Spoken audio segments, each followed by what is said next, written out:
The village was already burning. The screams were not loud. They were silent, like the earth had accepted its punishment. The newborn lay flat on the ground in the middle of the king's palace. Her eyes were glowing, not red, not white, something ancient. Around her, corpses piled. Chickens refused to crow. Even the wind held its breath. The queen's and king's bodies lay in the dust beside a bloody crib. No one dared look at the baby. The last man who tried died before his body hit the ground. And yet, in that moment, the baby wept. And miraculously, she whispered, "I didn't ask to be born, but they forced me into this." In the far-off village of Beladine, a land where the sound of war drums was more common than birdsong, there lived a man named Dima, just 27, but already as feared as a lion and as fortified as a sacred shrine. His name stirred silence in enemy camps and courage among his own men. Dima was no ordinary warrior. He was the commander of war, the iron fist of Beladine's battlefield. When war broke out again, as it often did like Harmattan returning each year, Dima led his troops far beyond familiar soil into the belly of an enemy land. But fate, like a bitter kola nut, turned against him. The battle was lost. Many of his men fell like broken trees under a storm. Dima, wounded and weak, narrowly escaped the enemy's blade. Though the execution drums beat for him, death missed its mark. He was found by a stranger, a faceless savior, who carried him across hills and rivers to a strange village called Balapa, a land Dima had never heard of. There, with his warrior days buried under bandages and pain, he could no longer fight, and so he never returned home. Beladine mourned him as one dead, not knowing he still breathed under foreign skies. In Balapa, time moved like a snail in thick mud. Dima settled quietly, building a new life with the pieces of his old one. He married. He fathered a daughter named Uma, now a young woman of 20, full of grace and spirit. But as peace never stays long in cursed lands, calamity came again. Balapa was attacked. People scattered like ants under hot water. In the chaos, Dima and Uma were torn apart like palm fronds in a storm. Running blindly through the forest, Dima stumbled upon a familiar path, one he had walked many moons ago.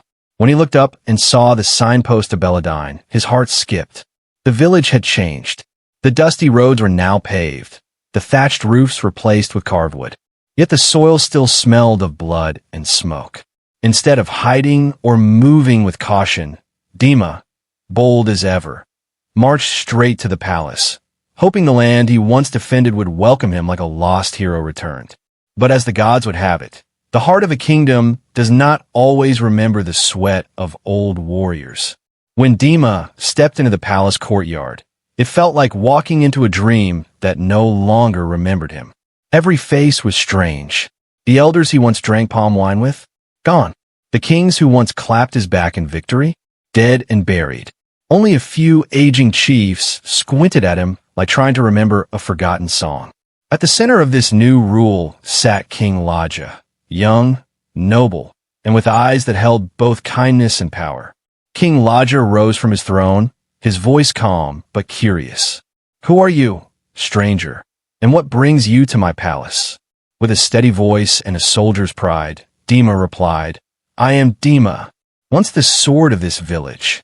I led our warriors into battle more than 2 decades ago. I never returned, not because I fled, but because I bled. I was wounded. I survived. And now, I return to the land that raised me." Whispers ran like wild harmattan through the palace walls. Eyes widened. Some gasped.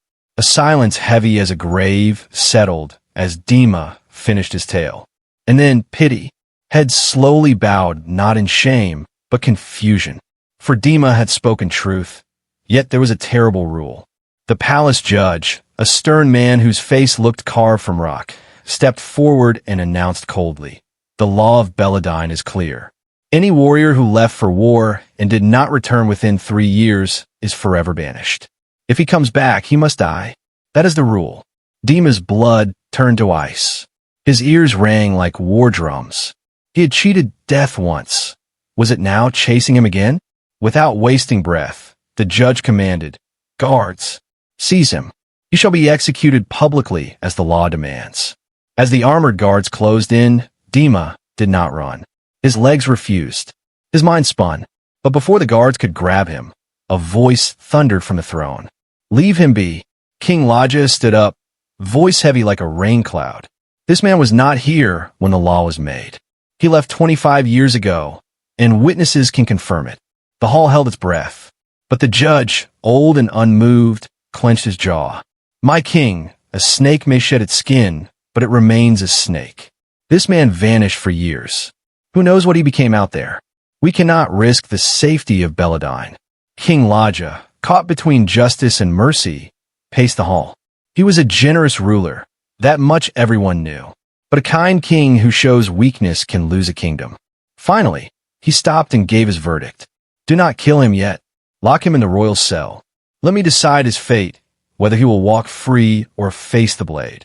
Dima was taken away in chains, not as a traitor, but as a ghost of the past whose presence had suddenly become too dangerous to ignore.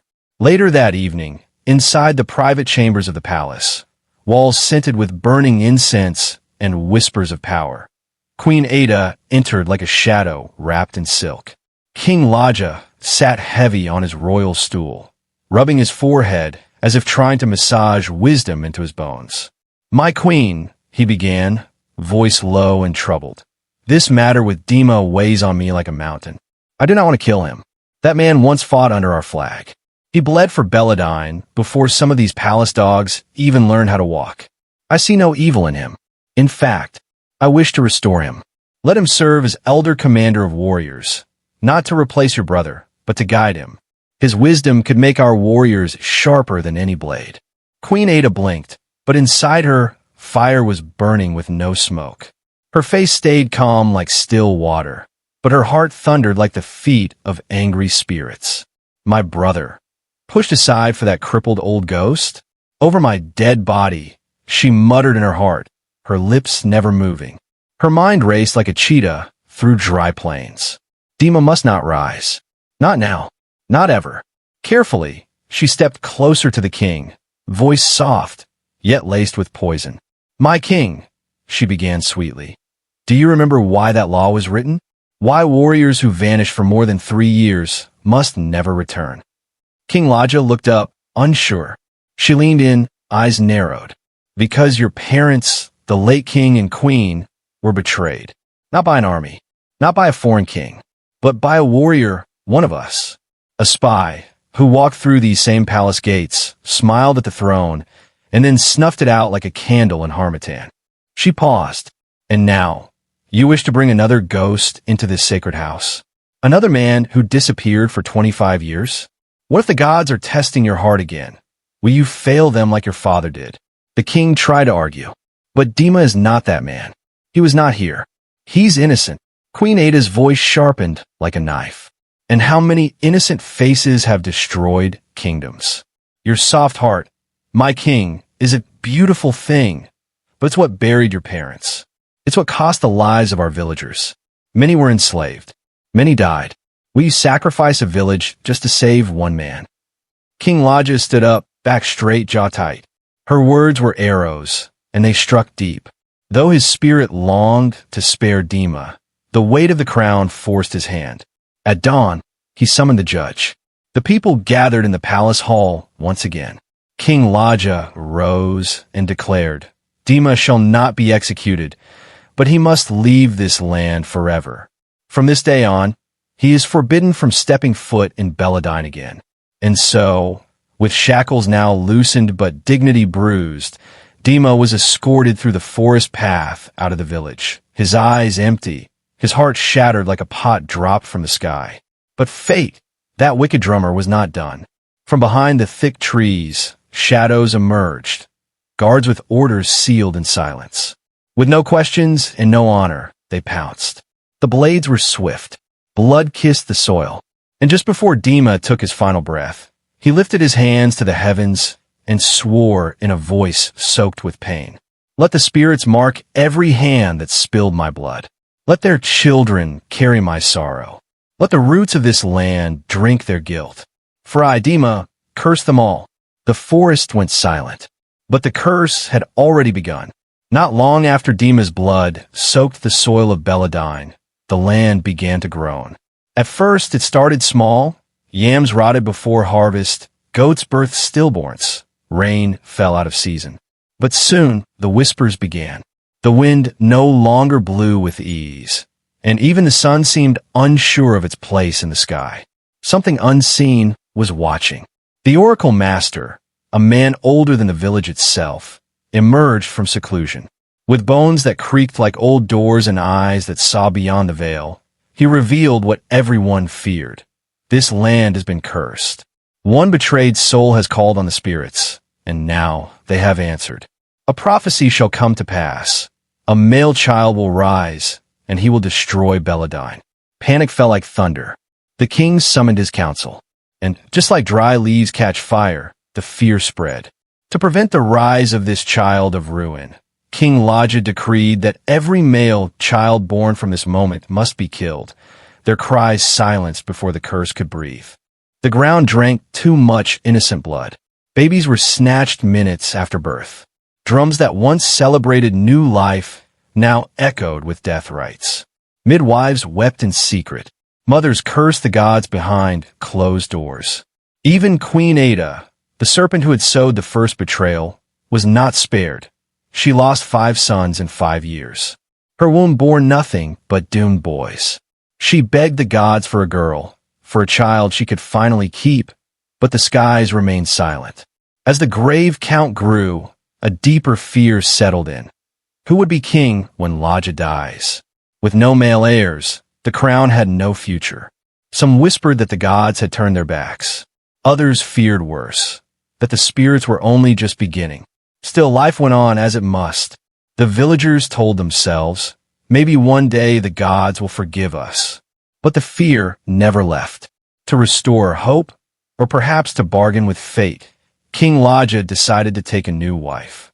He needed fresh blood, a young woman untouched by the tragedy of Beladine's past. But in a village where marriage now meant risking motherhood, the girls fled from his proposal like deer from a hunter. None wanted to carry a cursed seed. So, the king journeyed beyond the borders of Beladine, disguised and determined. And there, as if fate smiled crookedly, he met Alma. Young, radiant, and pure of heart. She was the daughter of Dima, though the king had no idea. Neither did the court. Alma agreed to marry him, perhaps out of innocence, or perhaps destiny had finally come to collect its debt. She became queen, but no one knew the blood that flowed in her veins belonged to the man this same palace had betrayed. In the quiet halls of the palace, Queen Ada watched her like a hawk circling a chick. Alma, young and unsure, became an easy target. Queen Ada mocked her subtly, pushing her spirit, testing her nerves. One day, in a tense, casual gathering, Queen Ada let a sharp truth slip through a smile. "We don't let cowards or betrayers sneak into this palace," she said coldly. "The last one who tried, I took care of it myself." Alma blinked. The words floated past her like smoke in the wind. She didn't flinch. She didn't know. But destiny was listening. Months passed. Alma became pregnant. The palace held its breath. Then the unthinkable happened. She gave birth, but not to a boy, not to a girl. The child carried both male and female genitals. An abomination, they whispered. A curse wrapped in flesh. The entire village buzzed like a disturbed beehive. The king stared at the child with wide, trembling eyes. Even the bravest warriors refused to go near it. The oracle was summoned once more. His voice cracked like thunder as he declared, "This child is not of this world. It must be killed. If not, calamity beyond imagination will fall upon us all." Alma did not cry when they took her baby. She didn't scream. She didn't beg. She only stared, eyes empty like the bottom of a dried-up well, as the oracle's guards pried the infant from her arms. The child, born with both male and female parts, had been branded an abomination, a sign of doom. King Laja did not defend her. He turned his face to the palace wall like a coward facing judgment, too ashamed to look, too afraid to speak. They took the baby to the sacred rock, the same place where oaths were sworn and destinies sealed. As the rite began under the blazing midday sun, the sky turned black. Birds vanished from the sky. Drums stopped beating. Even the air held its breath. The baby did not cry. Not a sound. Instead, it turned its head and locked eyes with Queen Ada, and smiled. That night, Dima's curse awoke from the earth like a sleeping lion stirred from its cave. Queen Ada's eyes began to swell, slowly at first, then monstrously, like gourds filled with boiling water. Her screams pierced the palace like arrows. The same fate struck the two guards she had once ordered to spill Dima's blood. Their eyes bulged like full moons in horror. King Laja, terrified and helpless, rushed her to the oracle. His voice trembled as he begged for a cure. The oracle, calm like the grave, simply nodded and said, "This cannot be healed with herbs. It must be healed with truth." And so she confessed, with a trembling voice and fury pouring through her teeth. "I ordered his death." Ada wailed. "I sent those guards. I watched as his blood soaked the soil. I did it all to protect my brother's place." The king staggered backward, rage rising in his throat. You are a murderer," he spat. But this truth was too dangerous. The king and the oracle buried it within the shadows of the palace. For Queen Ada was pregnant, and such disgrace would shake the kingdom to its bones. A minor sacrifice was performed, a weak attempt to soothe the wrath of the gods. For a moment, it seemed the storm had passed, until one strange morning, Queen Ada screamed into labor, 5 moons early. The cry echoed across Beladine like a spirit tearing the sky. Word spread like wildfire. 10 chiefs gathered in the palace, their hearts pounding like war drums. No one knew what to expect. And then, horror. She gave birth to a girl, but not an ordinary child. The same baby Alma had born. The very same. Reborn. A demon child carrying both male and female genitals, born now from the very womb of her enemy.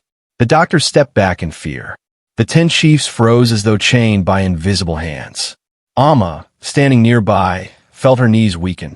Then, the baby rose without help. Its form twisted. Its eyes glowed. Its mouth opened. And it spoke in a voice that sounded both ancient and divine. "I was forced by the spirits to end the killing of children in this land. Anyone who dares to look upon me shall die." And they did. Queen Ada dead. King Laja dead. Alma dead. All 10 chiefs, lifeless before they touched the ground. The palace became a graveyard, haunted by silence.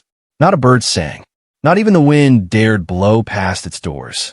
The villagers heard the news, and no one dared go near. The once glorious palace now stood like a house of ghosts, cursed and abandoned. 2 days later, the demon baby died.